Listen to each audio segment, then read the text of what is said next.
de fama internacional, Dir Mendes, que está também numa certa agitação, preparando essa exposição Perspectivas. Qual é a tua primeira perspectiva para essa exposição?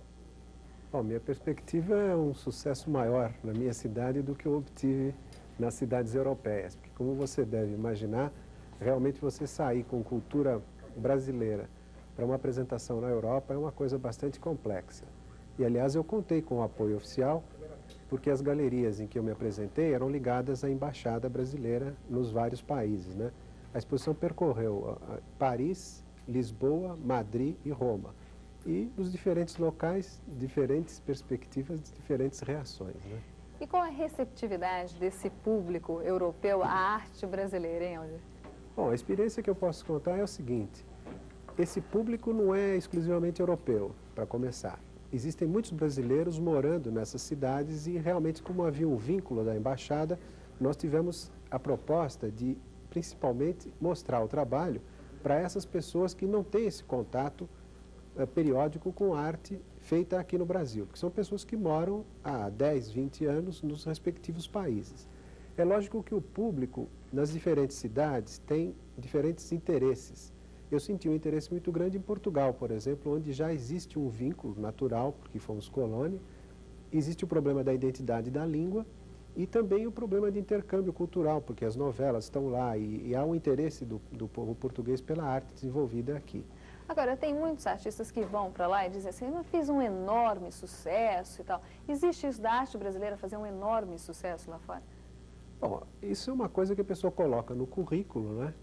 E como não há comprovação, eu acho muito difícil que o artista brasileiro faça sucesso na Europa. Há um certo desinteresse pelo fato de nós termos sido colônia e realmente eles estarem num estágio presumivelmente superior.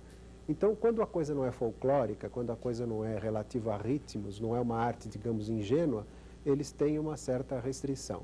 Agora, isso é o espaço que nós temos que disputar e aos poucos ir conquistando, porque o panorama mudou. Inclusive, politicamente, nós tivemos uma mudança, isso já repercutiu lá fora. Os artistas que estão saindo para ocupar esses espaços têm pretensões completamente diferentes dos artistas que ocupavam esses mesmos espaços nos anos, digamos, da repressão da ditadura. Então, existe toda uma filosofia de amostragem do que se faz realmente no Brasil com o apoio oficial, porque sem o apoio oficial fica realmente muito difícil. Agora, Aldir, o teu trabalho, vamos falar um pouco do teu estilo. Tem uma fortíssima ligação com a natureza. O que te levou a esse caminho, a essa busca? Bom, eu sempre tive uma ligação com a paisagem rural. Talvez pelo fato de ser um indivíduo metropolitano, de não ter muito contato com o campo. Talvez justamente a falta dessa paisagem rural é que me motivou. Então, em 62, os primeiros salões de arte que eu participei com trabalhos com a temática rural. Mas, concomitantemente, eu sempre tive a fase metropolitana. E nessa exposição que eu selecionei para levar para a Europa, como vocês podem ver, quer dizer, o começo foi a paisagem rural, alguns detalhes até do pé de café, do cafeeiro em primeiro plano, e nesses trabalhos que aparecem agora, nós podemos ver a disputa espacial entre a cidade e o campo. Como a minha fase atual é uma fase mais abstrata, como vocês estão vendo nesses dois últimos trabalhos que entraram no vídeo, eu selecionei alguma coisa que mostrasse a minha trajetória para atingir a fase atual. E como eu saí da paisagem ou metropolitana ou rural, mas sempre de preocupação geométrica, porque a terra trabalhada, ela automaticamente se geometriza, e a paisagem metropolitana também tem muito de geometria na própria arquitetura, a gente chegou a uma espécie de abstração, mas por caminhos figurativos. Agora, tudo isso é literatura, quer dizer, o importante em pintura são as cores. Você pode falar muito sobre a temática, mas se as cores não se harmonizam, realmente a coisa complica. Aldir, a arte que você levou para lá foi uma arte tipo exportação, assim? Como é que você escolheu, quais os critérios teus para levar? Como é que foi? Pois é, a finalidade não era bem exportar, porque eu já sabia que, como as galerias ligadas às embaixadas não têm o sentido comercial, aliás, é proibido você comercializar nessas galerias, era mais no sentido de mostrar alguma coisa que realmente fosse oriunda de paisagem brasileira. Então, a preocupação foi selecionar alguma coisa desde a fase inicial. Eu fiz, então, alguns trabalhos de releitura, como esses cafezais, que atualmente eu não os faço mais. Eu fiz a releitura justamente para levá-los para a Europa. Então, como essas obras geralmente não foram adquiridas pelo mercado, quer dizer, esporadicamente eu fazia uma venda. Na exposição na Galeria Debré, por exemplo, eu tive algumas vendas de pessoas ligadas à Embaixada Brasileira que tem interesse em ter em suas casas alguma coisa da cultura nacional. Agora você falou das cores, eu gostaria de voltar um pouco a esse ponto. Qual a importância da cor? Você se inspira ou pega essa cor na própria natureza ou isso faz parte da tua pesquisa como pintor? Não, a minha problemática com a paisagem rural é apenas de motivação.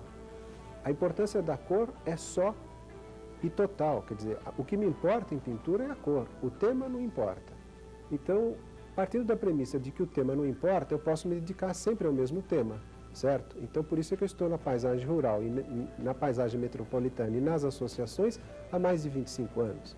Agora, a proposta do pintor tem que ser como objetivo a composição cromática, e eu procuro sempre cores bastante contrastantes, cores que são às vezes até complementares, tentando dessa forma atingir o ponto de colorista, que é o objetivo primordial, ou deveria ser o objetivo primordial de todo pintor.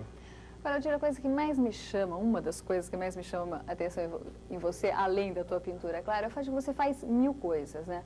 Além da tua atividade, assim, em termos de entidade, de classe, você também é cirurgião plástico. Você faz muitas operações plásticas também? Bom, essa atividade é uma atividade paralela. É lógico que, como você disse, eu sou presidente de uma entidade de classe de artistas profissionais. Eu tenho a minha atividade como pintor como a atividade primeira. Fala o nome da entidade, desculpe interromper. Como? Diz o nome da entidade. É a Associação dos Artistas Plásticos Profissionais de São Paulo, que congrega de Volpe a artistas mais jovens, como Gregório, Granato, quer dizer, é uma entidade que une os artistas plásticos com objetivos de defesa da política cultural. Então, nós temos representantes na Secretaria de Cultura, nós temos representantes na Bienal. Agora, a minha atividade como médico não chega a prejudicar. Eu diria que eu opero porque gosto. Assim como tem gente que pinta porque gosta, eu opero porque gosto e pinto profissionalmente. Eu acredito muito no pintor de nascença. Eu acredito realmente que é um dom que a pessoa tem, e eu o tenho, e por isso me dedico à pintura. Quer dizer, eu não fiz um curso para ser pintor.